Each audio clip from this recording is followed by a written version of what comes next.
I need you to help me make sense of something, because apparently we're living in a time where refrigerators are no longer used for storing food. Nope, it's for foil wallpaper, fairy lights, and fake flowers from Hobby Lobby. We've got entire TikToks out here of people putting picture frames on fridge shelves. I guess nothing says fresh produce like Aunt Linda's wedding photo next to the yogurt. And listen, by the time you've bought 17 plastic Amazon containers, peeled off the labels and poured your juice into aesthetic pitchers, you could have cooked a meal, fed your family, and cleaned the kitchen twice. Ugh, make it make sense. Okay, so let me pause because this might be your first time stumbling across my channel. Hi, I'm Cassandra, and I am not an influencer trying to get you to go on an Amazon shopping spree. I'm a full-time working woman who is not trying to quit her job. I just also like sharing on YouTube. In a nutshell, I'm a grand millennial who is married and living a very real, everyday life. And I share a lot about how I get dinner on the table every night from scratch while juggling a job and family. Because food is too expensive, too important, and too tied to our health. Your fridge should be feeding your family, not auditioning for HGTV. You know, the most common comment I get from my community is,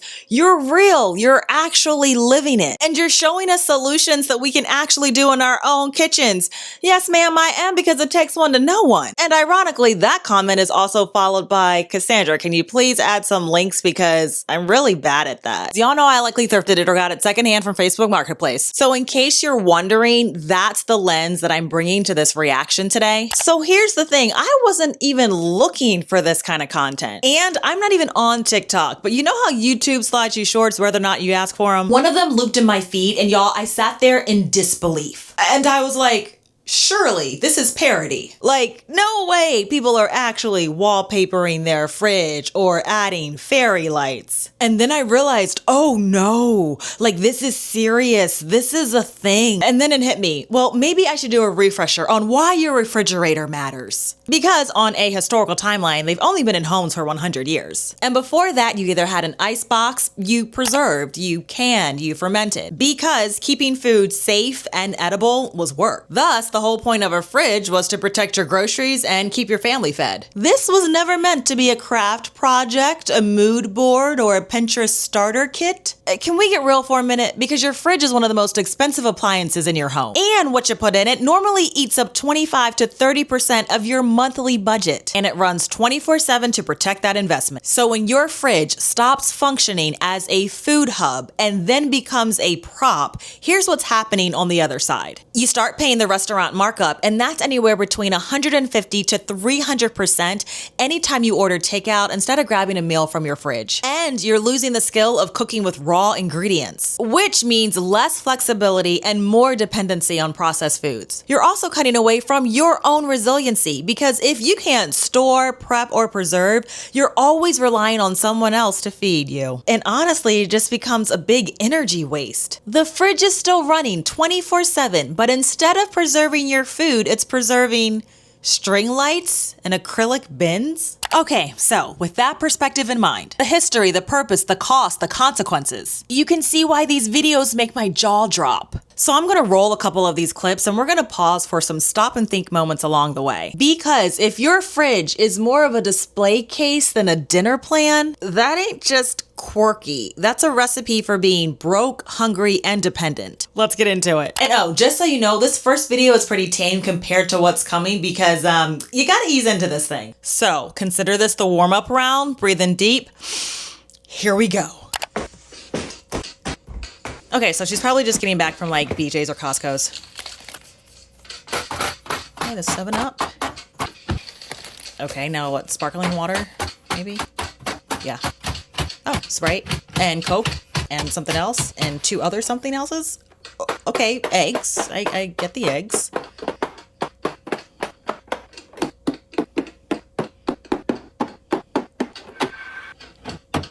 More drinks. Oh, and more drinks. Kid drinks? Okay, hold up. I mean, the entire top shelf is nothing but soda or flavored sugar water. And I'm just thinking, to have like that much variety and to prioritize that many beverages in your fridge, you know what that means. Every time somebody is thirsty in that house, that's what they're reaching for. Not water, not milk, just prepackaged sugar. This fridge is starting to look a little like a gas station cooler. Oh my gosh, okay, of course. Gatorades now?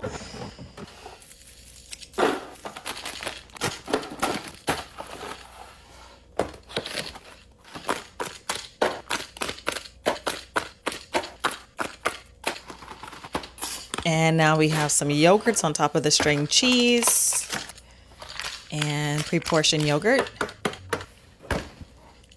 All right, we've got some fruit cups. I can maybe see what she's kind of going for. Grapes, berries. Okay, she puts grapes in a container. Nothing wild there. I can work with that. But strawberries going straight into a plastic bin, no cloth, no liner, no paper towel. Ma'am, those are going to be fuzzy science experiments in about 3 days. And raspberries? Oh, those are the divas of the berry world. They bruise if you look at them wrong. So, just tossing them in a box? Bold strategy. And okay with the fruit and cheese. It's cute, but it's also like snack board chic. Where is the meal?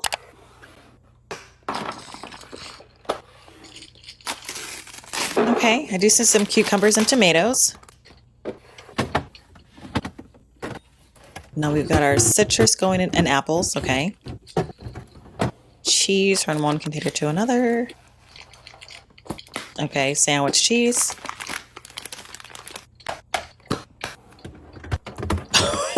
The containers!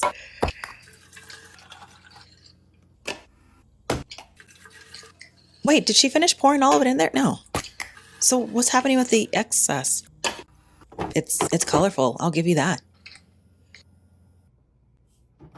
Okay, so like where did the rest of the juice go that didn't fit in the container? In the sink under the bed? Because it sure ain't in the fridge. Okay, so let's talk about what we just saw because at first glance, it is neat, it is tidy and colorful. And also listen, I am not anti-convenience. So there is no issue with the grab and go fruit for your kids' lunches. But what I'm seeing here is basically a fridge that is preloaded for snacks and maybe lunches.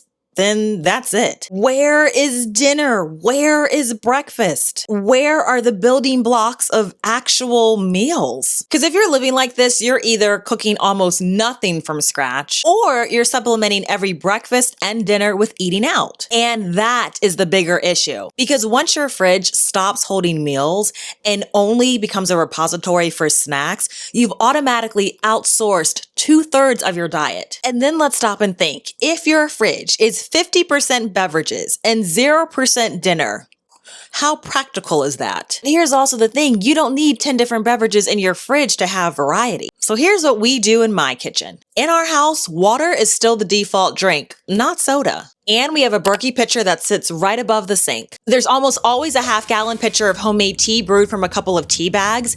You get flavor, you get variety, and it costs literal pennies. We also brew homemade kombucha, so there's always a healthy, fizzy option ready to go. And if you got kids, you can make a pitcher of lemonade or fruit-infused water, or even some cold brewed herbal teas. Using a half-gallon size means you'll make it once or twice a week. That's easy. Plus, they'll actually support your health instead of just draining your wallet. And all of those options are faster and cheaper than buying canned beverages. So yeah, the fridge absolutely looks neat, but it's giving me snack and soda bar vibes, not meal hub. And that is the real issue here. So yes, this first video was pretty mild. It wasn't Hobby Lobby in your fridge crazy, but even here you can still see the consequences. So yes, you have a fridge that is visually pleasing, but nutritionally and practically, it's a little empty. Okay, you ready for the next one? This is an organization. It's busy work with acrylic props.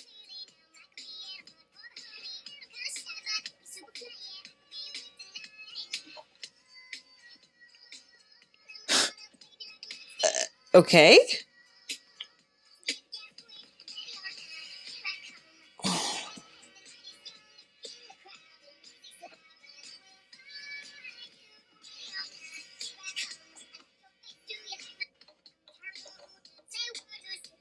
If the goal is see-through, orange juice already comes in a see-through container. I mean, mission accomplished. And that video wasn't even about food. That was strictly about containers. So let's be real. That is just a 100% link in bio moment. Wait, but tell me why we're pouring orange juice from one clear container into another clear container? Congratulations. You've just dirtied up 2 containers to drink the exact same juice. Those beverage containers are one-trick ponies. They're cute until you realize that you can't actually do anything with them. Okay, so now let me show you the difference between kitchen cosplay and a kitchen that actually works. Y'all know that I swear by half-gallon mason jars. And no, these are not sexy, but they're some of the hardest working containers in my kitchen. For starters, these containers are excellent for meal storage. Whether you've got leftover casseroles, spaghettis, or soups, all of that can go straight into a half-gallon jar. And then all you do, you don't need wax paper or foil saran wrap. You're just gonna go ahead and put a reusable lid on it, and you're done. These containers also double as fermentation vessels, especially when I want to make a large batch of something like sauerkraut or kimchi, because this is like real life family quantities. And then you just take like your, can you hear me? Yeah. So then you just take like your fermentation lid, and look, that also fits right on these containers. I mean, come on. I didn't have to like buy something else, another gadget, figure out where to store it, clean it, whatever else. Like, ma'am, here we go. As I mentioned earlier, these are perfect for homemade drinks because that half-gallon size is going to last you a couple of days before you have to brew something again. And speaking of that, I use this as a pitcher because actually I have some chicken broth in here since I like make my own. But this is just like another little lid here that comes with, I mean, you have seen these on Amazon. You can get stainless steel, different colors, whatever. But yeah, it's just like a pour spout. This is still like pretty and practical enough to sit on your table. Another thing that I love about these containers is that they can handle extremely high heat, which they are built for that. So there are a lot of times that I will make my own herbal infusions and you have to steep them in very warm water. And I can do that in this jar. And then when I do that, I just take my little strainer, put it on top, and then I put like, you know, the rim with like the canning jar lid that this comes with, strain it into another maybe quart or half-gallon size jar, and bam, I've got my infusions. If you wanted to try that with an acrylic container, it would melt faster than an ice cube. I also freeze dry my foods, and guess what? These containers are excellent for that. All I do is take a canning jar lid, suck the air out, and then boom, long-term food pantry storage. Another thing is that glass doesn't stain, it doesn't smell, and it actually gets cleaned in the dishwasher. That cannot be said of acrylic, which stains, it scratches, and it warps. Here's another thing nobody's talking about: labeling. Okay, so you might already know about this, but you can just take a regular old permanent marker, yes, the same one that everyone has in their junk drawer, and then you can just write, I'm writing the word write, like write on the jar. And this is going to stay on. You can see, you know, what you've written. And then when you just like put it in hot soapy water, it will come right off. You wouldn't be able to do that with acrylic because acrylic scratches, it stains, and it does not wipe clean. But isn't that probably part of the game? Because now it's like, surprise, you need a cute little labeling set. What do you think we should go with? Chalk marker, a label maker? I mean, it's at what point are you organizing the fridge or auditioning for the Container Store catalog? Spoiler, those bins are only aesthetic in a 20-second TikTok. But in real life, they are one and done, and instead, mason jars are multi-purpose. See, I can't say this about acrylic, but most of the jars that I have worked for decades in someone else's kitchen before I got them. A lot of them have now been in my possession for a decade, and I'll continue to have them for decades more. Oh wow, that's a lot to clean to even get to the fridge. All right, more decanting, because again, that makes no sense.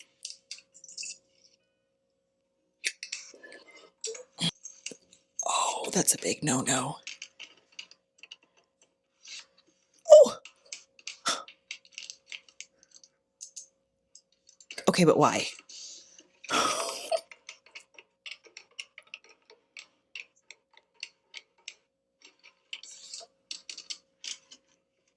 Now, did you catch the part about the tomatoes and the mini cucumbers? Cute, but why strip the tomatoes off the vine and then throw them bare into an acrylic bin? They actually do better if you leave them on the vine a little longer because this slows down spoilage. And then the herbs, still in plastic and then straight in the bins in the fridge? No, ma'am. If you want them to last, you've either got to wrap the stems in a damp paper towel or just put them like in a little mason jar container with a bit of water, like a mini bouquet. But leaving them in a plastic clamshell, that is like a countdown clock. And the alarms really went off when I saw the arugula come out of a plastic bag, go into acrylic, and then on the top shelf. But I guess placing that there would comport if you didn't know that the top shelf of most fridges is is where the air is actually the coldest, the top and the back. And so placing the arugula there means that you run a high risk of freezing or wilting the leaves. And second, lettuces need airflow and a barrier. And you've got to wrap them in cloth or a paper towel so they don't dry out or turn into mush. Just tossing them naked into acrylic isn't going to give you that farmer's market crunch. Now, peppers in the fridge, absolutely fine. But lemons and limes, they don't need to be in the refrigerator unless they've been cut open. Whole citrus can sit on the counter just fine. And then we hit the bacon. Lord help us. She takes it out of food safe packaging, puts it in acrylic, and then plops tongs on top. First, I don't even know if acrylic is rated food safe for raw meat. And second, raw bacon juice on tongs just hanging out. Like, I don't even know what the end game is there. Personally, just me, y'all. If I'm opening bacon, I'm at least cooking half, if not all of it at once. And that's because you eat some, store the rest, and then save the grease for later. It's practical, it's safe, and you don't have containers of half-used meat. Now, the water, fine. I have no qualms about putting water into containers. But again, we just have a half-gallon mason jar of ice cold water that's in the fridge. Most of the time, I like room temperature water here in our Berkey. And then each family member just gets 1 cup that you rinse and reuse throughout the day. And that way, I'm not cluttering my fridge with half-empty bottles or washing 20 cups a day. But then if we want water on the go, we're going to use our stainless steel containers, which keeps your water cold for hours at a time. And yes, they're dented, they're scratched, and they're stickered up, but they keep the water cold, and that's all that matters. Okay, so what's my take here? Well, she has some salad, some fruit, and maybe the makings of a little bit of lunch. But overall, this fridge feels more like a showroom more than a working kitchen. This is like totally not practical if you're actually feeding people every day. So yes, she could probably make a salad tonight, but breakfast, dinner, feeding more than one person consistently doesn't stand a chance. If this is our first time meeting, hi, I'm Cassandra from the blog becomingafarmgirl.com, and I'm here to help you cook with what's on sale, in season, and better yet, already on your shelf. Okay, so let me just pause right here because I know that it can sound like I am really railing against these videos. And even though I don't personally know these people, I am absolutely not trying to drag them as human beings. Absolutely not. Civil disagreements are welcome here. So please know that truly my reaction is mostly disbelief. And I absolutely had to tell you that because I am not a perfect home cook either. Far, far from it. And in fact, I have said this before that I am not a polished food blogger. So yes, I have a little blog. It looks like an average person is putting it together. I don't have things on there that are gonna like woo you on Pinterest. So like, don't lump me in with that crowd because I'm just showing you my average, imperfect, everyday life. And I absolutely do mess up too. And y'all call me out in the comments and I genuinely appreciate that because we're here to learn together. So again, just to be clear, I am not criticizing mistakes. But what I am rallying against is the falsehood being perpetuated around these fridge videos when they're meant to portray as being something that is realistic and sustainable. Because they're not. They're staged, they're marketed, and they're link in bio sales pitches. And I don't even mind someone informing me about the benefits of the product if you are also putting it within the context of how you actually use it. And if I see this person, not just in like some one-off video, but like over and over and over and over again, authentically having, quality experiences with that product. And then another thing that I'm sitting with when I watch these videos is that it's putting out, oh, this is what your fridge should look like. But it is very frustrating to normal working people. Like that fridge, if you were a person that was in earnest, trying to get more organized around meal planning and food prep, like it could make you feel like you're failing. And meanwhile, I'm over here like, actually, no, it's nothing that you need to buy to get your meals out faster on the table, but it's more about how your systems are working. It's more about the staples that you're keeping stocked in your pantry and your fridge. It's more about learning how to sequence your meals so that you don't have waste at the end of the week. It's more about having base recipes that you can tweak with just a couple of minutes of work so that you're able to cook every night. It's more about seeing spin-offs from your base that will allow you to make breakfast, lunch, and dinner without you stressing out or creating a pile of dishes to clean up afterwards. And I know that you need none of that to be more organized in your fridge or kitchen. So that is what is grinding my gears. It's the pretense, not the people. Okay, are you ready to get back to the madness?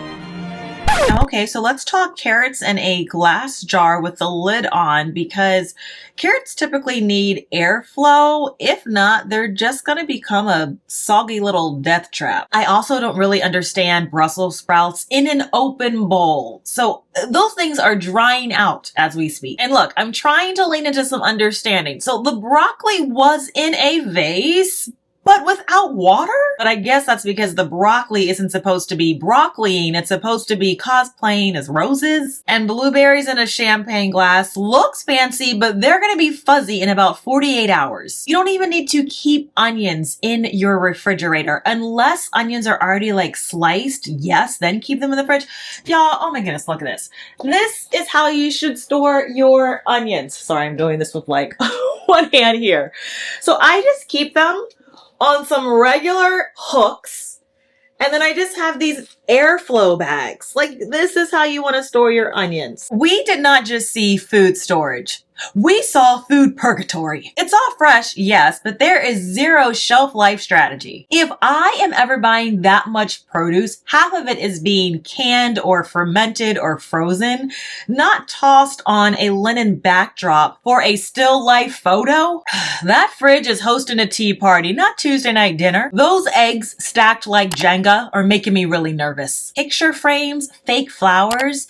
It looked like someone confused kitchen appliances with a mantle display. It's like, what are we doing here? You know what I think is interesting about this one is that I don't even think this fridge is turned on because I don't even see condensation, right? Like I don't even see chills. So this entire look might just be a set piece. Know with the eucalyptus and the baby's breath, this fridge is giving me prom night. Whew. Okay, so we're just gonna go ahead and stop there because I have reached my max. Y'all, we have a whole generation out here that's just scrolling these fridgescapes that then are thinking that the old or the ordinary wisdom of batching a pot of beans or making stock from bones, roasting 2 chickens or keeping a pot of grains is extra or doing the most. Meanwhile, pouring juice into a dozen tiny bottles on a TikTok loop is organization. It makes you wonder when they're ever going to hear or see the message that real kitchen skills aren't fancy, they're repeatable, and is exactly how families survived without spending all weekend in the kitchen. And if we don't pass these skills on, then we're only becoming more wasteful, more dependent, and more overwhelmed. But hey, I get it. Pretty sells, affiliates pay, and the algorithm loves novelty. Decor is very exciting and easier to film. Dinner is repetitive. But here we choose function. The fridge is not vanity, it's a meal hub. Now, if you're new here, my long videos are me literally showing you this in real time. And I take you from, we just got this from the store, to fridge reset, to here's how we're gonna eat it all week. And I'm even so bold as to tell you, just don't watch me, do it with me. Pause the video, grab a jar, start a pot. I share recipe frameworks and systems that you can follow, and right away, you'll know that it works. And in the Dinner's Done dispatch, that's where things are really on easy mode. That's where you'll find meal sequences that start with one base, say chili or roast chicken, and then roll forward into 3 to 5 different dinners so nothing goes to waste. You'll also find adaptable swaps for what your family eats and what's on sale. I also give you a very realistic fridge layout that reduces overwhelm, not adds to it. And I pride myself in showing you realistic cleanup, like, hey, look, this is all we cooked and this is your kitchen, still not looking a hot mess. It's built for real kitchens, real schedules, and real home cooks. So yes, my jaw dropped when I saw some of these videos, but the point isn't to dunk on strangers. It's to pull us back into common sense. So just let the fridge do its job, which is to protect your food, protect your money, and feed your people. By the way, if this is a hit, can you give me a thumbs up and tell me in the comment section if you want me to do a mini series called Trends That Collide with Common Sense? I'd be all over that each week and I'd show you the practical alternatives. So if you're ready to stop decorating your fridge and start cooking, check out the Dinner's Done dispatch or the video on your screen. I'll see you in my kitchen or garden soon. Take care, friends.